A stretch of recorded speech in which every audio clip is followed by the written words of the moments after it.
8 de la mañana, estamos en ampliación de noticias en RPP, la voz de todo el Perú. Hoy domingo 5 de febrero. Les damos la bienvenida a una nueva hora informativa. Hemos estado hablando ampliamente sobre el tema de adelanto de elecciones. Hemos escuchado la posición de congresistas de diversas bancadas, otros que dicen que deberían irse, otros que, bueno, no llegan a una conclusión sobre el adelanto de elecciones, y algunos que señalan que si el Ejecutivo no puede hacerse cargo de lo que está sucediendo, pues que simplemente la presidenta Dina Boluarte renuncie al cargo. Posiciones diversas, pero lo cierto es que si nos ponemos en un escenario de adelanto de elecciones que de repente se va a realizar este año, eso va a suponer además la inversión, un presupuesto importante, y no hablamos de poco, hablamos de millones, y de eso justamente vamos a hablar esta mañana. ¿Cuánto dinero se necesitaría para la organización de elecciones, ya sean elecciones generales, complementarias, lo que vaya a venir? Le vamos a consultar esta mañana. Ya estamos en línea telefónica con Jorge Jáuregui. Él es abogado experto en derecho electoral. ¿Cómo está? Buenos días, bienvenido a RPP. Muy buenos días, un placer, encantado, a sus órdenes, con mayor gusto. Muchas gracias por acompañarnos. Y la pregunta del millón, en realidad, si nos ponemos en ese escenario de adelanto de elecciones, cuéntenos, por favor, ¿cuánto de presupuesto se requeriría para la organización de un evento de este tipo? Bueno, hay que señalar que el presupuesto electoral está vinculado al tiempo que se extiende el cronograma electoral, ¿no?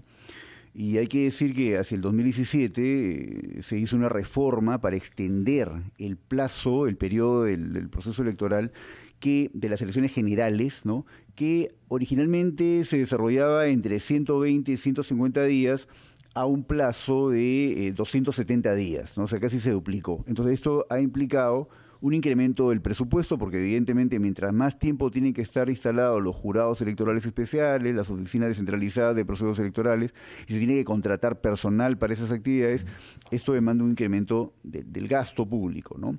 Entonces, el estándar hasta el 2021 ha sido de alrededor de 500 millones de soles, ¿no? Eso es lo que significó el costo de las elecciones generales, ¿no?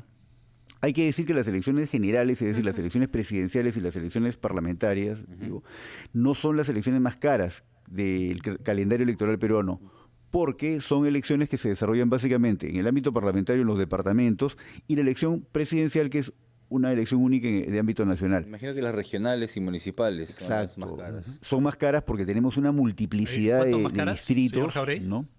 Sí, correcto. O sea, demandan, más que más caras, demandan mucho más actividad, y por lo tanto eso se decanta en presupuestos y tal. Entonces, tradicionalmente hemos tenido hasta el 2021 que las elecciones costaban alrededor de 500 millones de soles, alrededor de 300 millones, un poco más, estoy hablando grosso modo, para la OMPE, la Oficina Nacional de Procesos Electorales, que es la que organiza en buena cuenta el proceso electoral, y 100 millones para el Jurado Nacional de Elecciones, y hay una cantidad también para el Registro Nacional de Identificación y Estado Civil, que básicamente tiene que publicar el padrón electoral, ¿no? Y doctor Jáuregui, hay una pregunta porque hemos visto diversos escenarios, ¿no? Las elecciones que serían, primero se habló de julio, bueno, primero se habló de 2024, ¿no? Para ir en orden. Luego dijeron en julio, octubre, diciembre. ¿Hay una variación de presupuesto de acuerdo a la inmediatez o a la proximidad de una elección? No necesariamente. La variación del presupuesto, por lo que he podido ver en los medios de comunicación, de comunicado de los organismos electorales, tiene que ver con la extensión del proceso, ¿no? El Jurado Nacional de Elecciones hizo una proyección para una elección de 230 días, ¿no? Que tendría un costo, se había señalado algo de 1.300 millones, yo todavía no encuentro cómo se puede justificar en el desagregado eso, me parece, si tradicionalmente ha sido 500 millones, sí, pero habría que ver, ¿no? Cuáles son los argumentos que tienen, ¿no? Y una proyección de gasto público con, digamos, 270 días, ¿no? O sea, digamos unos 9 meses, ¿no?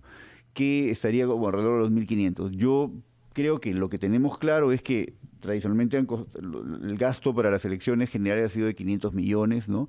Y eso es un poco lo que tenemos. En la perspectiva que estamos, que no creo que se vaya a unas elecciones primarias, ¿no?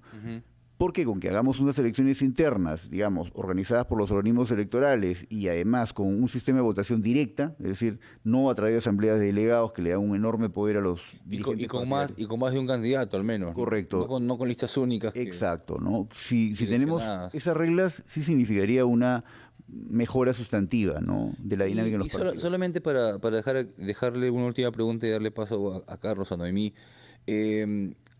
Algo que se preguntan seguramente muchos oyentes es si agregamos en las elecciones la consulta de Asamblea Constituyente o si vamos a referéndum por algún motivo, ¿no es cierto?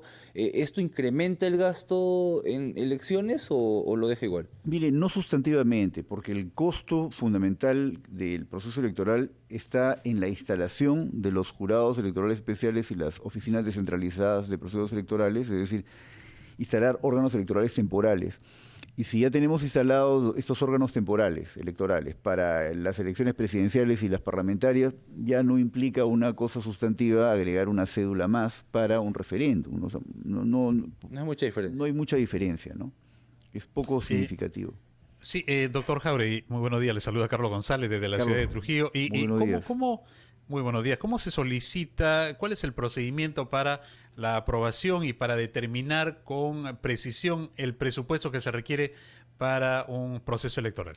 Bueno, cada organismo electoral debe hacer una planificación de sus gastos y por lo tanto esto se presenta a través de lo que se conoce como el pliego electoral, ¿no? Que lo presenta el presidente del Jurado Nacional de Elecciones. Y entonces cada organismo electoral determina cuáles son los gastos que va a asumir, el presupuesto que necesita para las diferentes actividades electorales, ¿no? Hay que reconocer que la Oficina Nacional de Procesos Electorales es la que tiene la mayor cantidad de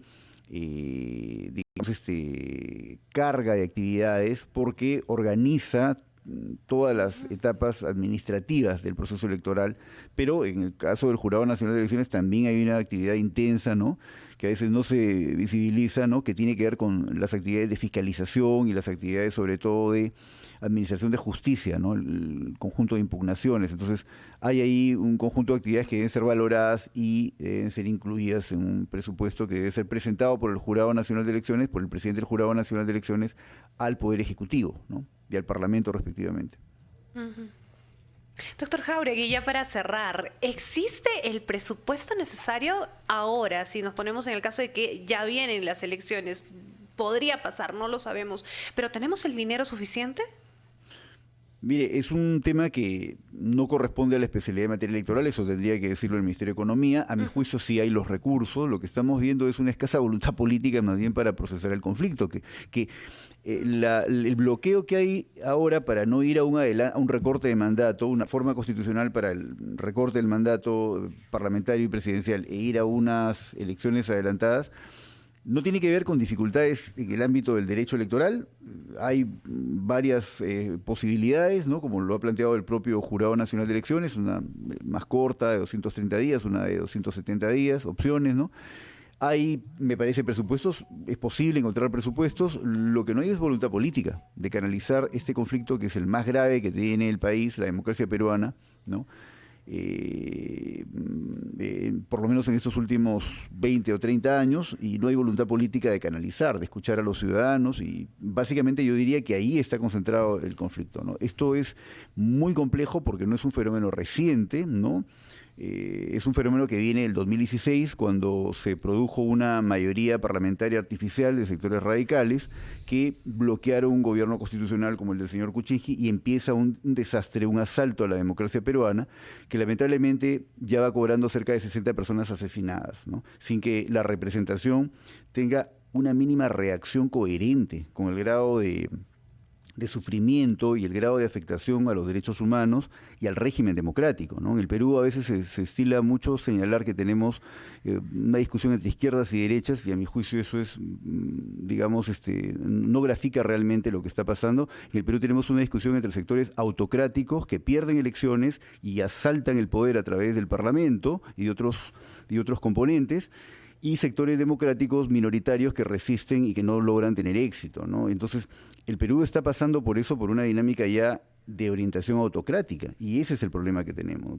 Probablemente la única solución a esto, al problema que tenemos hoy, sería la convocatoria ciudadana a un referéndum para el recorte del mandato y el adelanto de elecciones, porque de parte del Parlamento y del Poder Ejecutivo, que tiene también la posibilidad de renunciar la señora Boluarte, ante 60 personas, casi 60 personas asesinadas, alguien tiene que asumir la responsabilidad política, y eso es propio de una democracia, que los políticos asuman responsabilidad política por las crisis. Probablemente el camino va a ser convocar a un referéndum ciudadano, ¿no? Tendría que ser el Jurado Nacional de Elecciones la autoridad competente para ello, y solicitar el recorte del mandato, ¿no? Bien. Y eso tiene mucho que ver también, doctor Jáuregui, con la madurez política y social, ¿no?, que tengamos los integrantes de una sociedad, en este caso en nuestro país. Agradecemos al doctor Jorge Jáuregui, abogado experto en Derecho Electoral, por esta valiosa explicación en torno al presupuesto en los procesos electorales. 9:19. Muy buenos días. 9